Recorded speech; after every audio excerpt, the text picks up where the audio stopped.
Okay, we've spent some time worrying about doing number representations with digital circuits. So we looked at representing decimal numbers with binary, and now it's time to do something with those numbers. And so at this point, what we're wanting to focus on is coming up with a circuit that does addition. All right, so let's talk about how that would work. First of all, let's go to how we do addition in binary. It works very much like decimal. Okay, so we take a look at this graphic.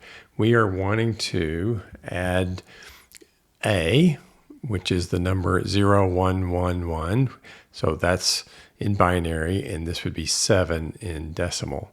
So we're going to add that to B. B is 0, 0, 0, 1, which is this in binary, and 1 in decimal.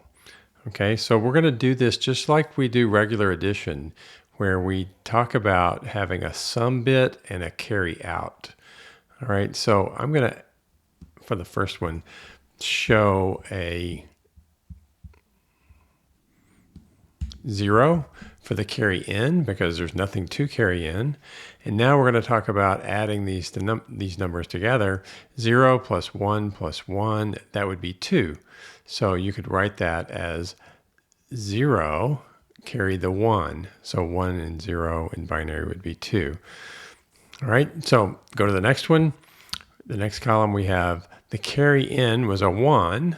1 plus 1 is, again, 2. So you write down 0 and carry the 1. All right, the same thing happens with the next column. The carry in was a 1. 1 plus 1 is 2. So you write down the 0, carry the 1.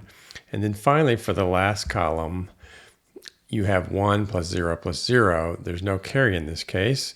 1 plus 0 plus 0 is 1. Carry the 0. And so that leaves you with the final result. And so we can take a look at this to make sure it makes sense. 7 plus 1 is 8, and this, in fact, is binary 8. All right, so notice we had this sequential process where we worked from the right back to the left and had to worry about the carries as we go. Okay, so we're going to be doing the same thing with circuits. All right, we're going to make circuits that do this. Now, this section of the book I think is really important because it gives you some idea about how digital design is conducted, how we do some trade-offs, and how we try to encapsulate things so that we can come up with this hierarchy of how we do design so that we don't have to keep track of all the levels of abstraction. Okay, so hierarchy, when I talk about that, I'm talking about you build something and then you can reuse it. You hide some of the details and then use that as a part. So we've actually started this before.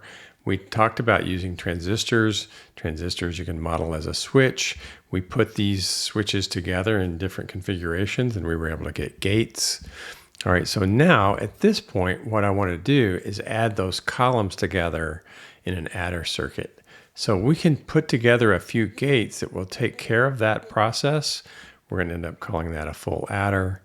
And from there, we can put things together and make, instead of just a single bit adder that does one column, we add, say, a 4-bit adder or a 16-bit adder. The point is we can build this up in a hierarchy for our design.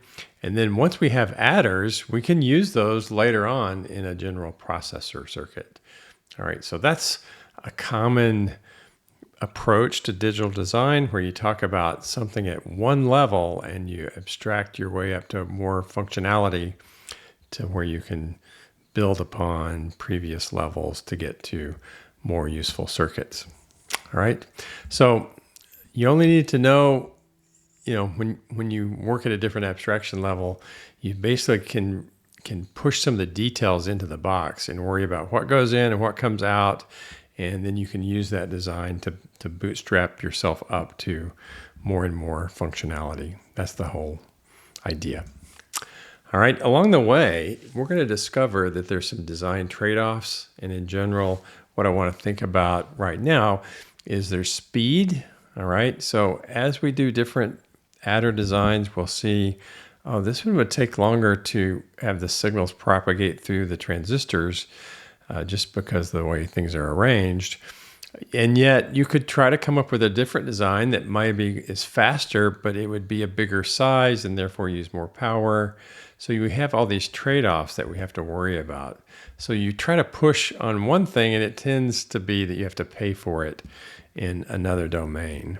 So that's an important concept, and it is really shown well when you do adder circuits.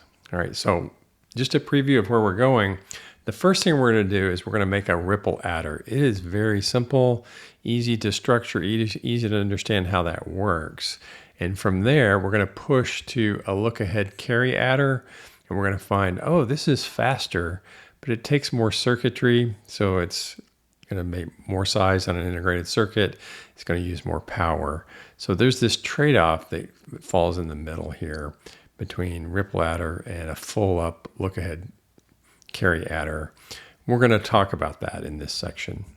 Okay, so in general, there's no one best adder because it depends on what you need for the job that you're going to do.